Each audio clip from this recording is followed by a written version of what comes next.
Hi, and happy Friday the 13th. Today we'll be talking all about the number 13 and how it's changed throughout cultures over the years. So, the number 13, a lot of us view as a negative number, and Friday the 13th as an unlucky negative day. A lot has to do with the movie and different negative superstitions and connotations about it, when really the number 13 has always been viewed as a goddess number and a cyclical number because there are 13 moons in the year, 13 full moons. So it's all about cyclical nature, it's all about goddess. And the Friday itself is a feminine goddess day. So Friday the 13th is actually a very powerful goddess day. And this is partially the reason why it's been so demonized over the years. Hi, I'm Michelle from Sound Intuition, and we're here talking about Friday the 13th.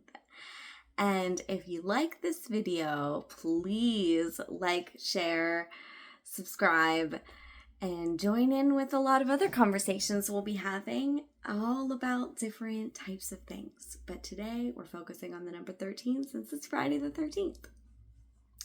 So throughout history, the goddess worship and feminine symbols, all different ancient cultures, the number 13 was sacred and associated with the divine feminine, like I mentioned, and the cyclical nature of the moon. It's all closely tied to fertility, to the menstrual cycle, the connection between the feminine principle and goddess worship, things like that.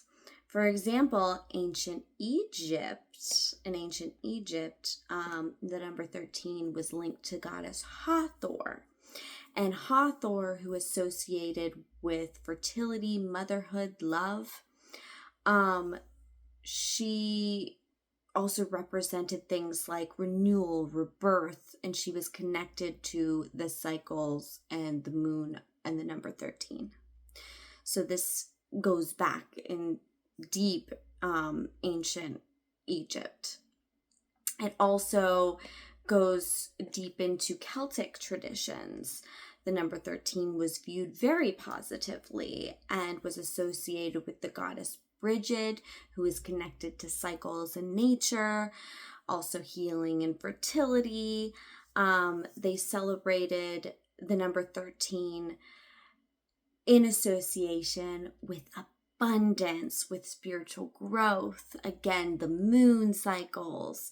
Same in Wiccan traditions, again, with the moon cycles, it held positive connotations, often seen associated with the feminine power and magic, and the concept of goddess, maiden, mother, and crone, and connection, all with Friday and 13.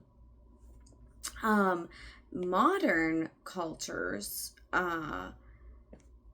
it is connected to different spiritual practices to reclaim the number, and it's a symbol of transformation, enlightenment, represents change, growth, the divine feminine, all of these patterns. See this pattern here? Like, it's been going back for centuries and centuries in all different ancient cultures, and even now in a lot of spirituality and spiritual cultures and practices. It's all about the feminine cycles, the moon, power, enlightenment. But over the years, it's been associated with superstition and negative connotation. And really, a lot of times things like that started from trying to disempower the feminine. This has been happening for centuries and centuries, like seeing that beautiful feminine power and finding ways to disempower, to put fear on anything to do with feminine power.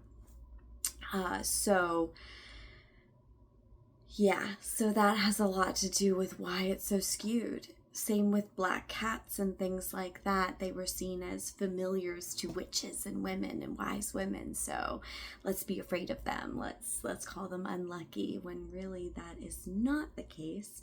So this is why so many, not just women, but people who are dipping back into these ancient cultures and really diving into their spirituality are reclaiming the number 13, reclaiming Friday the 13th as this powerful, beautiful day of luck, prosperity, abundance. So I hope that you enjoyed this video, and I hope that you will see Friday the 13th a little bit differently after listening to this and after doing your own research and diving deeply into this beautiful day and this beautiful number. Thank you. I'm sending you so much love. Please like, share, subscribe to the channel, and stay tuned for my new Patreon that will be launching in mid-October. So have a good one. Sending love.